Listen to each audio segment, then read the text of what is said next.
Hello, hello, hello. We are back from our road trip. We took a road trip all the way to Junction, Nevada, which is a long, long trip to take. Driving down there for several days and driving back for several days. Oh my gosh, that was a lot of driving. And I'm infinitely grateful to the Blue God that we are all safe, that the Papa Dog is safe, that Paul is safe, and that I am safe, except, I got an allergic reaction to hot spring mites. And it's really bad on my body. So, but that's nothing, I don't consider that to be a horrible, terrible thing or an injury. That to me, that's nothing. Yeah. We have seen a woman drive into a rock wall on our way back. That's bad, okay? And we did whatever we could in our range to help, to call for help, to flag people down, to call, and we didn't have service. We had to frantically flag people down. It happened right in front of us. So I made two videos about that. They are on my other channel, Animal Lovers Support Group Kenny Redwood. That is where I have uploaded 5 videos in regards to our road trip. So all of our road trip videos that I have made, I made them with the orange tablet, the one that has the orange frame, bumper frame, and that one uploads to Kenny Redwood. So if you want to watch our road trip, you have to go to Animal Lover Support Group Kenny Redwood channel, and you will have road trip part 1, 2, 3, and then the fourth 1, 2, 3, and then the fourth video is that is the beginning of my video for the lady. So that has 2 parts. So yeah, and then the 5th video I made today for the lady. So the part 2 for the lady. So all of this is on Kenny Redwood. You can watch those. And I explain in detail what happened with the lady. It was very traumatic, very shocking, and what I recommend to other people to do in an emergency situation like this. It's hard to even think clearly if you are in a shock like this. So my body did what it needs to do. I just screamed and I screamingly, holleringly flagged down people on the road. So, and it worked. So that's good. I'm so grateful. Okay. And so I'm gonna explain our road trip from the beginning to the end. Let me recall how it all started.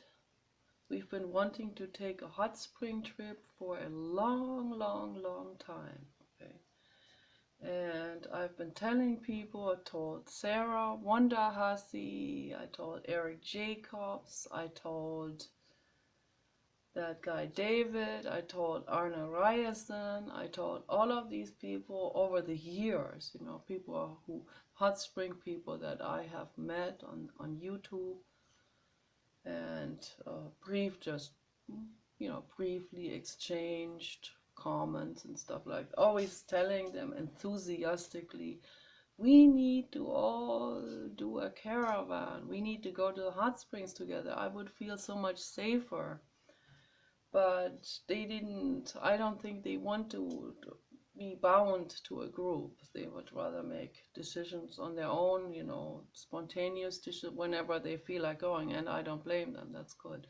I personally like to have a group of people to feel safer, but it's very hard to accommodate this time-wise also. So people would have to make time. They don't have to. It has to be working out with for everyone, and then this person has a dentist appointment. So you know, it's not very easy to do this. But anyway, we took our guts together, all of our guts together, and we loaded up the van, overloaded up the van, and we left, and we did it. And that was about 2 weeks ago. And so we're back. We came back to the other house about 3 days ago. So came back here yesterday to the main house. I was really exhausted. First thing I did in the evening, I uploaded my 4 videos that I had made in regards to the road trip. From the other tablet, I uploaded it to Kenny Redwood. And so then I made another video today for the lady, and I'm making this video now on this tablet, the first time that I'm using this tablet now with the red frame. And that uploads to Nikki Loves Dogs. And I want to tell this whole story, how it all started, and I don't want to miss anything because it was really fascinating also, and it was painful, and it was raw, and I had 3 nervous breakdowns, and Paul and I fought, and I was ready to leave him, and I yelled at him, and he hollered at me, and it was terrible, and I felt bad for Papa Dog, and I always apologize to Papa Dog. Paul and I get mad at each other because I don't want Papa Dog to have to endure this, and it's awful. It makes me feel so bad. We tried to not holler too loud, and one time I got so mad, I left the van and I ran up a hill and I cried there, and oh my goodness, it's very difficult, very, very difficult. And it was cold, and the van was way too short, Chevy City van, way too short, way too small van. Doesn't work. I was mad at Paul for not having bought the Mercedes-Benz Sprinter van, which he wanted to do, but he test drove it, he found a fault with it, and I don't know, I think he just made an excuse or something. He didn't want to spend the money, but he has the money to buy that van, and he should have, because this is very important to have the right vehicle for your animals and yourself. So it's very important to have space in a van, particularly if you go camping, like either motorhome bus or school bus converted, or just a regular cargo van, so. And I like to get a large cargo van. My dream van is a Tesla bus cargo van version, but really large, like a bus, wide and tall and long. And that looks on the outside like a delivery van, but on the inside can be designed any way you want to. You can put a bathroom in it with composting toilets, for example. That makes you way more mobile, and that is much better for going way out into the wilderness and 4-wheel drive. So that's my dream, and fully electric. The Tesla bus is my dream, but he doesn't have one yet like this, like the way I want it. So maybe in the future. But for now, we're gonna have to now get the Mercedes-Benz Sprinter van cargo version. I'm gonna design it myself on the inside. It's not that big. It's maybe, I don't know, we get the 18-foot version. That's pretty good.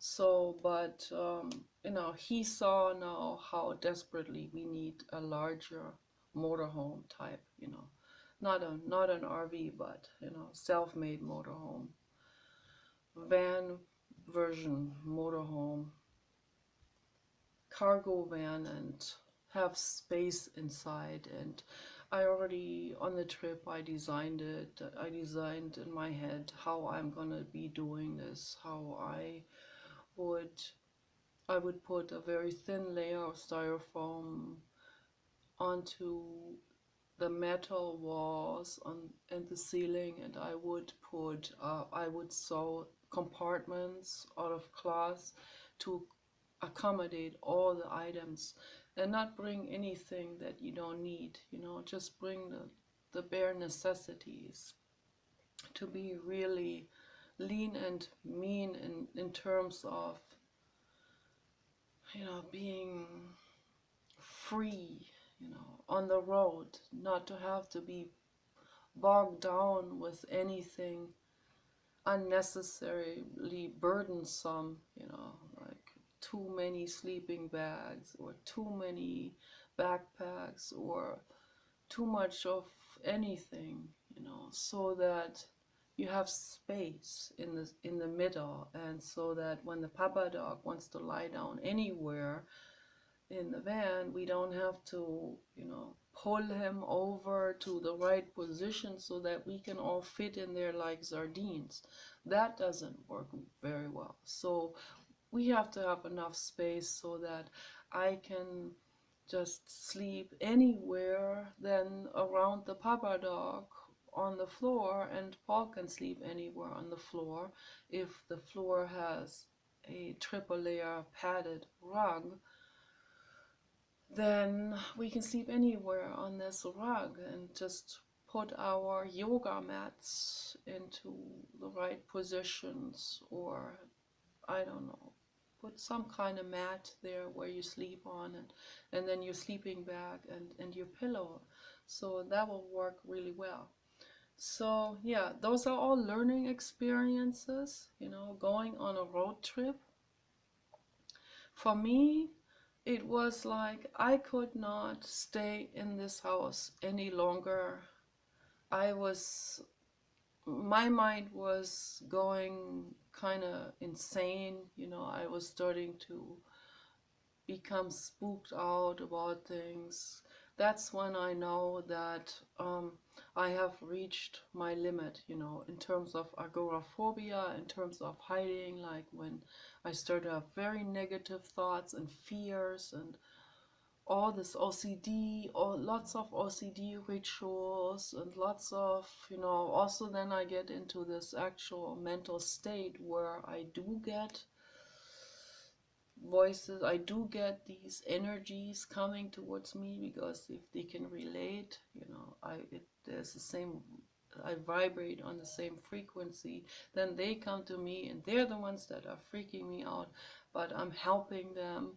But it's just so many, then one after another, and then I have to help all of them and tell them that you can go within yourselves and everything is good, and I have to do this sometimes for hours at night, and that's very stressful. That's particularly a time when I need to free my mind, when I need to sleep and all of this. But I knew that on the road trip it would be also difficult to sleep, just because of the coldness and the space problems. So that was also the case. But I reached the point where I could no longer procrastinate the trip. So we finally got together, and I was terrified of the trip. I was absolutely terrified of catastrophes, like that lady driving into the rock wall. I was afraid that would happen to us, or, whatever, or worse. I mean, it's like endless danger, seemingly, And so that's why I become very paranoid, and then I want to hide at home, and then things just get worse there too in my head. So the more we give in to our avoidance act outs, the worse it gets, actually. Then the fear gets worse and worse. So we have to step out of this comfort zone and, Paul always said, you know, you can wrap yourself in bubble wrap and drive 50 miles per hour and avoid as much danger as you can possibly do. In my case, I hide myself in my house, you know, so, and that's not going anywhere. So I decided, I talked myself into somehow the opal mines. They called me. The opal mines called me, and I envisioned I'm finding the blue god in dog form. This is not 100% the blue god in dog form, of course, the way I painted. But if you look at it closely, I found this at Virgin Valley, this rock. And I'm sure that if I polish this, I was gonna polish hand polish, was the hand polisher on this side here. I'm sure that there might be opal pieces inside that will start to shine and sparkle. So there are some little opal pieces inside that might be sparkling, not in blue, but in maybe in a light brown or beige, but sparkly, like, you know, iridescent, like the opals do. So I have the feeling this might happen if I polish this and make it like glass on the surface. It'd be really nice. But this rock is very rounded already by itself. And I found that way out there in the Nevada desert, at Virgin Valley, on one of those roads. So I looked, I just picked it up because I like the shape, and then I realized, oh yeah, it does. It does have elements in it of my blue god in dog form, and that's what I had envisioned to find. I wanted to find a rock that is shaped into this shape that of the blue god in dog form that I always paint, and this comes the closest to this, you know, like you can see sort of like, you can see a dog nose in this here. This is the tip of the dog nose, sort of, you know, part here and all the way around here, like this. And then here's the eye, okay, the eyebrow, and the nose like this, big and white like this, and the feet sort of short and wide here, and the backbone leg or something. You know, it is an amorphous shape, but I interpret the blue god in dog form into it. And it's just a lovely, gorgeous, amazing rock and full of energy and healing capacities, and some calcium in it, and it has petrified wood pieces inside, on this side and on this side here as well. You can see the petrified wood pieces. They're very old, millions and millions of years old, absolutely gorgeous. So I was so grateful that I found it. I also found 2 other rocks in that same region. It's very nice. The opal mines were closed, and the only one, the Bonanza opal mine, that was open, but you had to have 4-wheel drive to get to it. It's a very rocky, like a very kind of bumpy dirt road that led to it for, I don't know, a mile or 2 on that dirt road. So we could not do this. That's why we need 4-wheel drive also. Because I want to go eventually, sometime in the future, I want to go back to the opal mines and check it out and see if I can find an opal. You know. So, but I think there's some opal in here. All of those rocks there have opal elements in them, so to some degree. So maybe if I grind it, maybe this will shine somehow. That would be so awesome. So, but for that I have to get a hand polishing, rock polishing tool or something.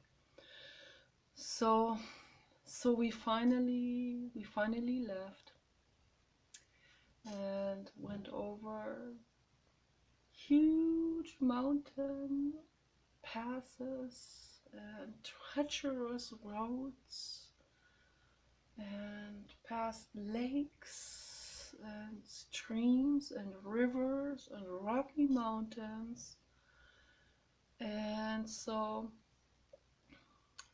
through some cities, which was painful, particularly there, painful parking at Walmart at night, dangerous, scary, and all of this. But it's all like, I see it as like an inner transformation, like my chance to come out of the comfort zone and really try and work with the situation and adapt to the situation and really work with it fully, not let someone else do their work, but really put your 150% of effort into it. And sort of like a pathfinder, that's how I viewed that trip. So when we finally got to Virgin Valley, where I found my rocks, it was like a paradise. Papa Dog got out there and he was like, wow, this is so gorgeous here. He was, the first time he was trotting, like a pony. He was running down those paths, he's smelling all the animals. And then the best day of my entire life came. The next day at Virgin Valley, Papa Dog and we went into a Papa Dog warm spring pool together.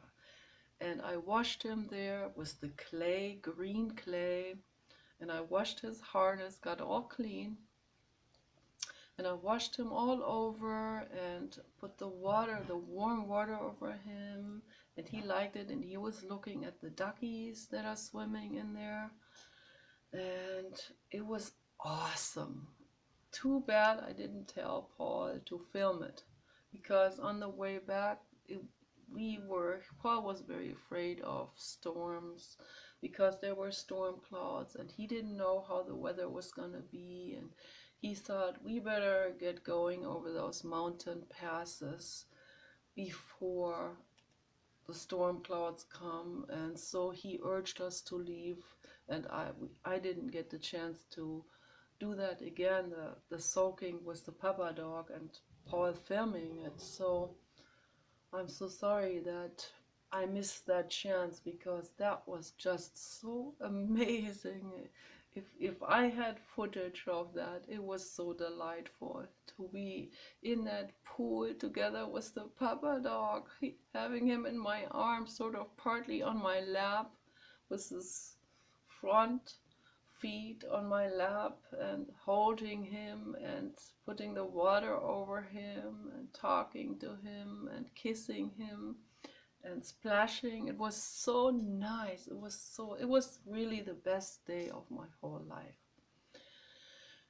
And then the next day we headed towards Bog Hot Springs. We finally did it. We finally made it to Bog. It is in my hot spring book that I had bought like 17 years ago, and I've been wanting to go there. When we traveled in the motorhome with our former dog Samantha in 2005, we went to Reno, but we didn't go further north than Reno. We should have. We went inland because I got shocked. I got electrocuted with blue flashes. It was very severe because of the dry winds. It was 2005 and was May 2005, was it? Yes, it was May 2005, and I got electrocuted in Reno and there were these huge blue flashes going through me, and that's why we had to go back towards the ocean to have more air moisture to avoid those flashes. And that's when the flashes stopped. The flashes were they're very aggressive, they were very painful. So, and I was afraid that this would happen again when we go inland and into the desert.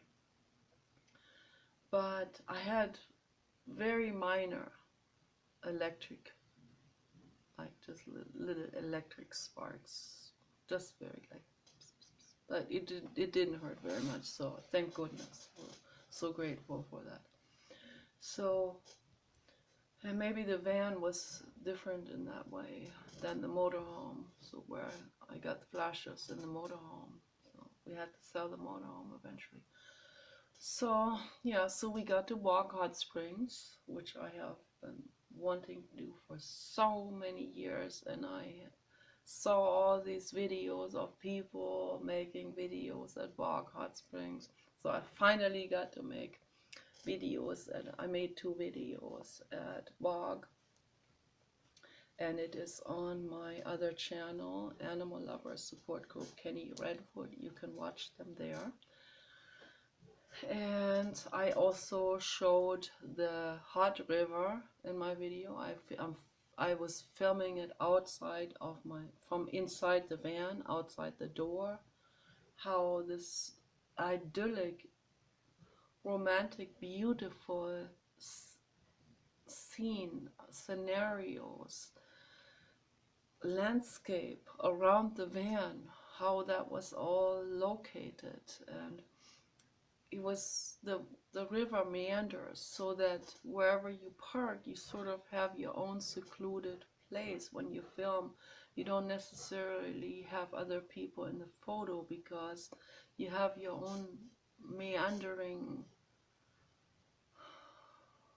kind of courtyard in there without seeing the other person. The other person's going to be around the bend of the next meandering bend of the river, and so that made it kind of secluded. It made it, I mean, gave the illusion at least of having it for yourself, and even be able to skinny dip, particularly later in the day, without the other people seeing me naked in the river. So that kind of felt good, although there were people with a drone, and they were flying the drone all over the place. But, that's their problem if they see me naked. So I'm not worried about it. At least I didn't deliberately do it. So, and I saw a naked guy, a real beautiful man. Very, very, very beautiful. He was standing there showing off. I'm not into that kind of stuff where I wouldn't be showing myself, like standing like this. I feel very self-conscious, with my fat and all of that. And then I promptly got an allergic reaction to the rat hot spring mites in the river. I was in the river, sitting there and lying on this embankment. We had this, that was nice because it was 111 degrees,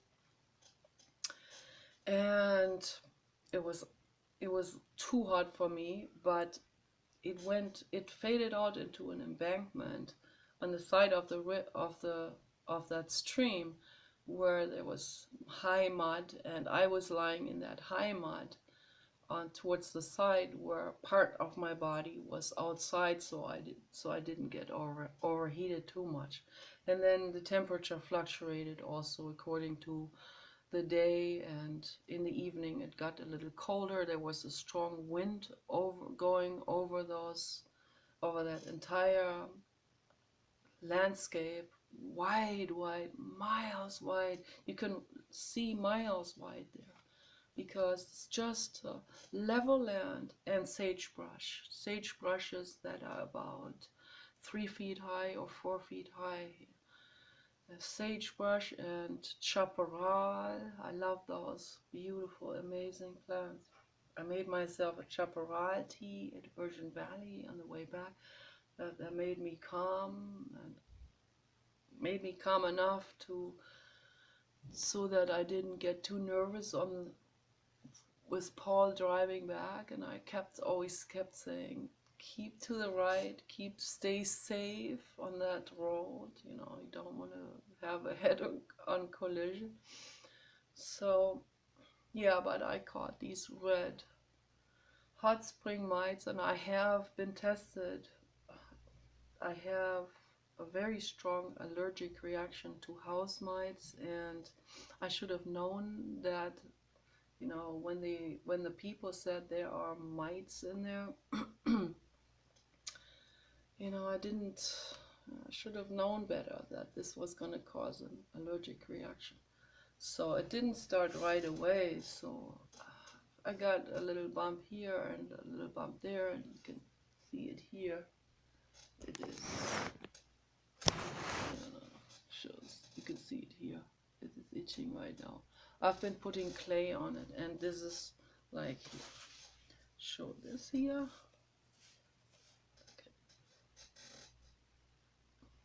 Okay. You can see it here. You can see it. So, and this is really bad on my body. It is bad on my thighs, particularly the left thigh, and my belly, and breasts and back, and my upper thighs, particularly then in the knees. And so it is very, very severe, and it just kept getting worse and worse. First, while we were at Bog, it wasn't so bad. I thought those were mosquito bites, or I thought, oh, maybe it's just one or two mite bites or something, and it wasn't so bad. I kept putting I have a self-made clay cream that I brought. That was a lifesaver also for Papa Dog, which I used to put on Papa Dog's nose, because Papa Dog's nose was very dry and it became kind of chapped. So I put my self-made clay cream on Papa Dog's nose, and his nose became very shiny and sparkly and well. And Paul didn't want me to do this because he doesn't like any kind of grease, but I had to do it because Papa Dog needed that on his nose. And that also helped with the first initial mite bites. But then it just kept getting a little worse every day with the mite reactions. We were at Bog for 2 days, and then on the way back we stopped at Virgin Valley again, and it started to get much worse with the mite reactions. So it just got more of those red spots that were very itchy and kind of hardened. And then after we went back towards our home, on the way, it just every day it got worse, the itching. And then once we got to the other house, it got so bad, my whole body broke out. And the next day I actually went to see a doctor. I went to the clinic, and I asked him, I said, is this something serious? I just want to know, can they do a biopsy? But he wasn't a dermatologist. He would have to reschedule that. But I said, I don't want to come back, and I don't want to take antihistamines. I don't want to take anything unnatural, and I don't want to put anything unnatural on it. So if this is scabies, I thought it was, I had scabies long time when I was 19, long time ago. And it was very bad. I had to put this chemical paste on my whole body, and I don't want to do this again. So, but the whole time I was thinking it is an allergic reaction to the hot spring mites, and they're like little red. They dance on top of the water, and then at one point I had like a whole swarm on my foot. in the hot springs. It was kind of freaky. And so, and they're like very lightweight, and they're like very small. They're like, I don't know how small they are. They're as small as the tip of a needle, sort of. And all bright red, like glowing red, and like little glowing red balls. And they're very fast, and they swarm around there. And I think they're also in that clay, so I put a lot of that mud clay on me, and I think they're in that too. And I don't know if those red things are the mites, or if the mites are actually in the water and in the clay, so I'm not 100% sure. And then there were also water, like back swimmer kind of things. We had those in Germany a long time ago. They were bigger. Those were like, I don't know, the size of half of the end of a cotton swab, sort of. They were like waddling in there or in the mud around, but I don't think they were the ones biting. But anyway, I know for sure this is an allergic reaction, because the doctor said that that since I have a dust mite allergic reaction, that this is most likely also an allergic reaction to those mites in the water and in the clay. And I said, I think so too, and I felt much better after I talked to him. And he looked at those, and he said, they do not look like they do not look like some kind of parasitic skin disease or anything like scabies or a skin worm. I at 19 it was a form of scabies. I had a skin worm, microscopic skin worm. It was that's really awful. My goodness, it was an STD, and from be hanging out with very shady kind of people, very dysfunctional, shady type of people in the punk scene that I hung out with. So yeah, not good. Learning experiences, lots of learning experiences. We don't want to make the same mistakes again. But yeah, but this is definitely, this is an allergic reaction. It's also very hot. The skin gets the areas get very hot and feverish, and it's very, very itchy and very uncomfortable. And I suffered a lot over the last couple of nights. That was particularly when it broke out really, really ragingly. So, but after I saw the doctor, I felt better, and I decided I'm gonna take care of this myself with sodium bentonite clay. I put hydrated sodium bentonite clay on it in massive amounts.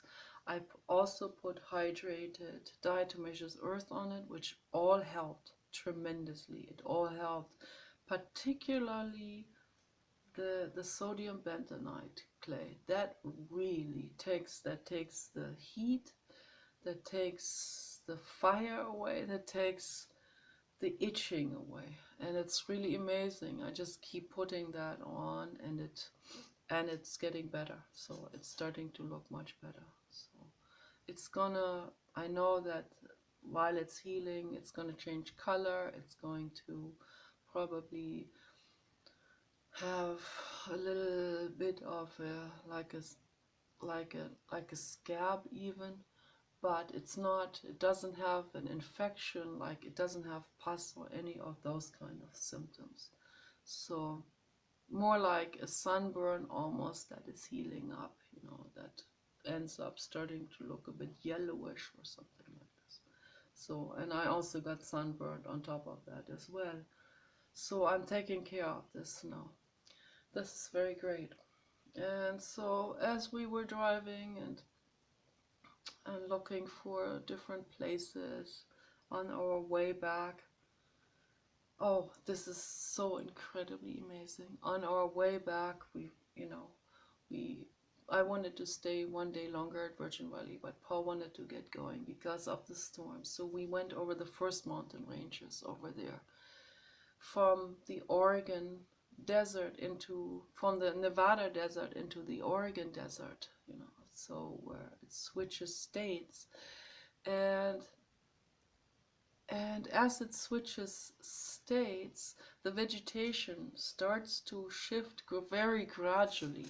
They still have it still has a lot of sagebrush and chaparral and tumbleweed and those kind of things. But then it started to have a little bit taller shrubs, and as we were driving, the shrubs were getting taller and taller and taller into Oregon, and then eventually trees and we got over these amazing mountain overpasses where the road went over those mountains, and at some point it looked like you're looking out of an airplane. It was so amazing. Paul had never seen this before. I had been in airplanes. Of course I've seen something like this before, but I've never been on a road like this where it looked just so spectacular. This entire environment is absolutely spectacular. It is breathtaking. It is unbelievably gorgeous. And my dream is to one day be able to buy a piece of land with a hot spring, with an artesian well. So this gave me new hope and a new perspective.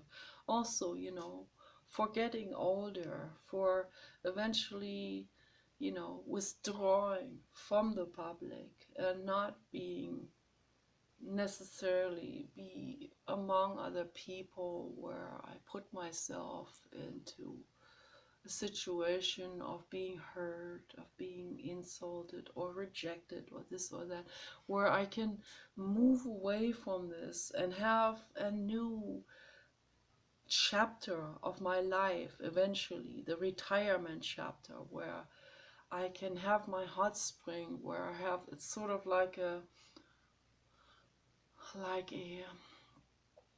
situation where you just create an environment, create a life that almost does not require any more consummation and any kind of buying things and hoarding things, but living completely in tune with nature. That is my dream for the future, having hot springs and then being able to. And when Paul is relaxed and calm, then he doesn't go on my nerves. And it's just that when we are all stressed out, when we kind of stress each other out even more. So if we can figure out a way like this to retire like that, that's my ultimate dream. Then I don't have to commit suicide. Then I can settle with my own hot springs and create the biosphere that I always wanted to build, and have my own paradise inside and enjoy and get up.